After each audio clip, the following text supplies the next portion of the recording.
Assalamualaikum warahmatullahi wabarakatuh. Halo teman-teman semua. Di sini saya beserta kelompok saya akan mempresentasikan mengenai hak asasi manusia pada tragedi Trisakti tahun 1998. Sebelum memulai presentasinya, saya akan memperkenalkan nama anggota kelompok saya. Yang pertama ada saya sendiri, Anzala Rahmasolikah, nomor absen 17 sebagai moderator dan juga dokumentator. Kemudian ada Desi Indrianti, nomor absen 25 sebagai presentator. Kemudian ada Andung Kencono, nomor absen 15 sebagai audiens yang nantinya akan memberikan pertanyaan. Dan yang terakhir ada Ananda Ayu Apriliani sebagai penjawab pertanyaan. Baik, itu tadi adalah nama-nama anggota kelompok kami beserta tugasnya masing-masing. Kalau begitu, kita langsung saja mulai presentasinya oleh presentator kita. Perkenalkan, nama saya Desi Indrianti, absen 25, kelas 12 Kimia Industri 1. Di sini saya bertugas sebagai presentator, maka langsung saja kita masuk ke pembahasan, yakni mengenai hak asasi manusia pada tragedi Trisakti yang terjadi pada tahun 1998. Sejarah tragedi Trisakti 1998. Pada Mei 1998 terjadi demonstrasi besar-besaran yang merenggut nyawa mahasiswa. Peristiwa bersejarah itu dikenal dengan nama tragedi Trisakti. Tragedi Trisakti ini menimpa mahasiswa sedang berdemonstrasi menuntut Soeharto untuk turun dari jabatannya. Kronologi tragedi Trisakti 1998. Tragedi Trisakti terjadi pada tanggal 12 Mei 1988. Kala itu, mahasiswa pun melakukan aksi demonstrasi besar-besaran ke Gedung Nusantara, termasuk mahasiswa Universitas Trisakti. Mereka melakukan aksi damai dari kampus Trisakti menuju Gedung Nusantara pada pukul 12.30. Namun, aksi mereka dihambat oleh blokade dari Polri dan militer datang kemudian. Beberapa mahasiswa mencoba bernegosiasi dengan pihak Polri. Akhirnya, pada pukul 17.15, para siswa bergerak mundur diikuti bergerak majunya aparat keamanan. Aparat keamanan pun mulai menembakkan peluru ke arah mahasiswa. Para mahasiswa panik dan bercerai-berai. Sebagai besar berlindung di Universitas Trisakti. Namun, aparat keamanan terus melakukan penembakan dan korban pun berjatuhan.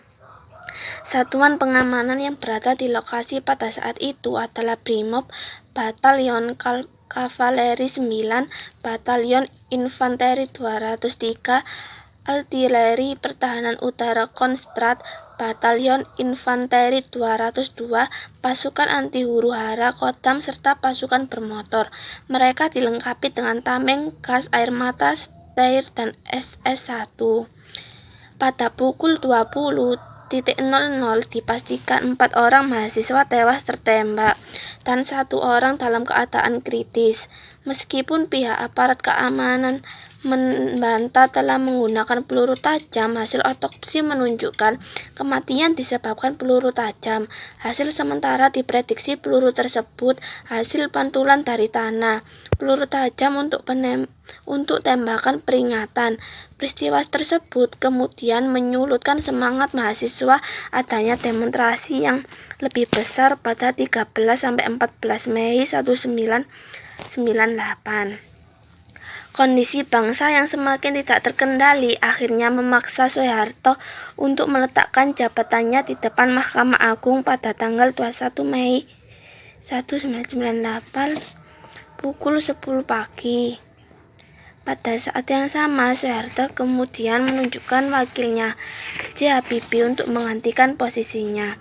Baik, itu tadi adalah pembahasan mengenai hak asasi manusia tragedi Trisakti 1998.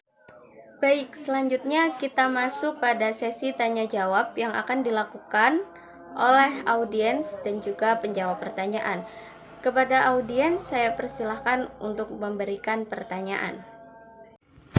Ya baik, perkenalkan saya Anu Kencono, nomor absen 15 dari kelas 12 Kimia Industri 1. Di sini saya sebagai audiens yang akan mengajukan pertanyaan.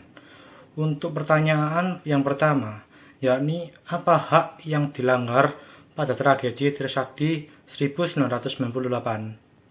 Baik, terima kasih atas pertanyaan yang telah diajukan oleh audiens. Perkenalkan, nama saya Ananda Yopridani, absen 12 dari 12 KI1 sebagai penjawab pertanyaan. Pertanyaannya adalah, hak apa saja yang dilanggar pada tragedi Trisakti tahun 1998? Seperti yang kita tahu, tragedi Trisakti tahun 1998 merupakan salah satu contoh kasus pelanggaran HAM di Indonesia, khususnya hak untuk hidup. Baik, itu tadi adalah jawaban dari pertanyaan yang pertama yang telah diajukan oleh audiens. Selanjutnya, saya persilahkan kepada audiens untuk memberikan pertanyaan selanjutnya. Baik, terima kasih atas jawaban pertanyaan yang pertama. Saya akan mengajukan pertanyaan yang kedua, yakni berapa korban pada tragedi Trisakti 1998? Baik, terima kasih atas pertanyaan kedua yang telah diajukan oleh audiens. Pertanyaannya adalah, berapa korban yang ada pada tragedi Trisakti tahun 1998? Tragedi ini menewaskan 4 orang mahasiswa Universitas Trisakti Jakarta. Baik, itu tadi adalah jawaban dari pertanyaan kedua yang telah diajukan oleh audiens. Selanjutnya saya persilahkan kepada audiens untuk memberikan pertanyaan selanjutnya. Baik, terima kasih atas jawaban yang kedua. Saya akan mengajukan pertanyaan yang ketiga, yakni apa latar belakang terjadinya tragedi Trisakti 1998? Baik, terima kasih atas pertanyaan ketiga yang telah diajukan oleh audiens. Pertanyaannya adalah, apa latar belakang terjadinya tragedi Trisakti 1998? Tragedi ini dilatar belakangi oleh beberapa faktor, seperti krisis politik. Baik, itu tadi adalah jawaban dari pertanyaan ketiga yang telah diajukan oleh audiens. Selanjutnya saya persilahkan audiens untuk memberikan pertanyaan selanjutnya. Baik, terima kasih atas jawaban pertanyaan ketiga. Saya akan mengajukan pertanyaan yang terakhir, yakni bagaimana penyelesaian kasus tragedi Trisakti 1998. Baik, terima kasih atas pertanyaan keempat yang telah diajukan oleh audiens.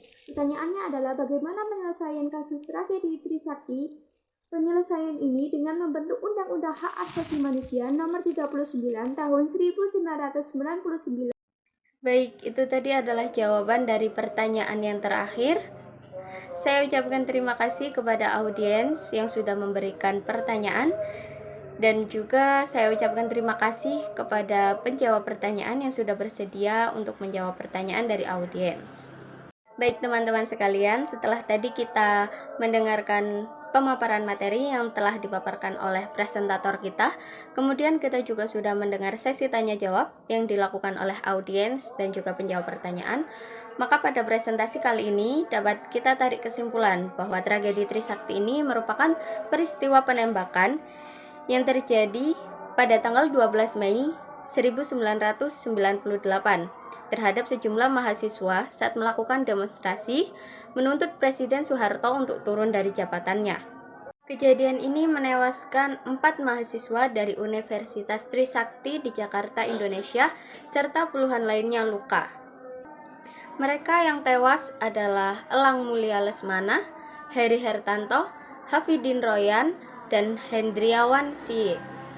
Mereka tewas tertembak di dalam kampus karena peluru tajam di tempat-tempat vital seperti kepala, tenggorokan, dan dada. Jaminan hak asasi manusia yang telah dilanggar dalam kasus ini ialah jaminan hak untuk hidup. Jaminan hak asasi tersebut tercantum pada Undang-Undang Dasar 1945 Pasal 28A. Penyelesaian kasus ini ialah membentuk Undang-Undang Hak Asasi Manusia Nomor 39 Tahun 1999 Pasal 91.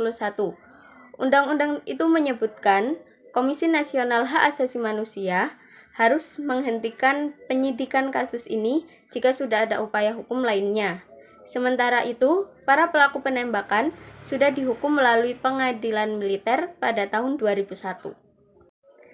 Baik, sekian presentasi dari kami. Saya mewakili kelompok memohon maaf apabila terdapat salah kata, dan juga saya mengucapkan terima kasih kepada Ibu Lina Sujarwati SPD selaku pembimbing dan juga guru mata pelajaran PKN.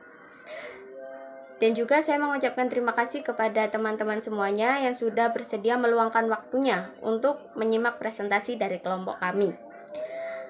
Akhir kata, wassalamualaikum warahmatullahi wabarakatuh.